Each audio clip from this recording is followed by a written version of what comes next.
আমরা যে দৃশ্যটা ভিডিও বা ভাইরাল হতে দেখেছি, আসলে এখানে কি ঘটনা ঘটেছিল? ভাইয়ের একটা শ্যুট ছিল, দিয়ে ওইখানকার একটা ধারাবাহিক টিভি সিরিয়াল, ওইটা হচ্ছে আপনার মাশরাফি জুনিয়র নামে একটা টিভি সিরিয়াল।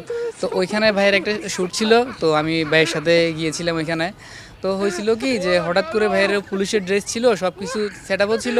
তো ওই যে মাথার মধ্যে একটা আইডিয়া আসছে যে না, একটা কন্টেন্ট আমাদের জন্য বানাই নিয়ে যাই। তো এর আগেও দুই একটা কন্টেন্ট করছি, তো একটা পুলিশের সাথে একটা কন্টেন্ট আসলে করা দরকার। তো ভাইকে আইডিয়াটা শেয়ার করলাম যে ভাই আসলে যে আমার মাথায় একটা কন্টেন্ট আসছে, যে একজন ওই যে মহিলা পুলিশ যিনি আছেন, যে ওনাকে বলবেন যে আমার হাতটা ধরে রাখতে, আমি জাস্ট ওনার দিকে তাকায় থাকবে, আপনি বারবার আমাকে নিষেধ করবেন যে শুধু তুমি ক্যামেরার দিকে তাকাও, ক্যামেরার দিকে তাকাও, এরকম একটা এক্সপ্রেশন থাকবে। তো বলছেন হ্যাঁ ঠিক আছে। তো ওইখানে আসলে বিষয়টা হচ্ছে কি, তো আমি আর উনি ছিলাম, তো মহিলা পুলিশকে আমরা অনেকক্ষণ খুঁজে পাই নাই। তো পরে ভাই ওনাকে মেকআপ রুম থেকে খুঁজে নিয়ে আসছে, উনি মেকআপ রুমে ছিল, খুঁজে নিয়ে আসছে। তো ইনস্ট্যান্ট ভিডিওটা করে ফেলায়।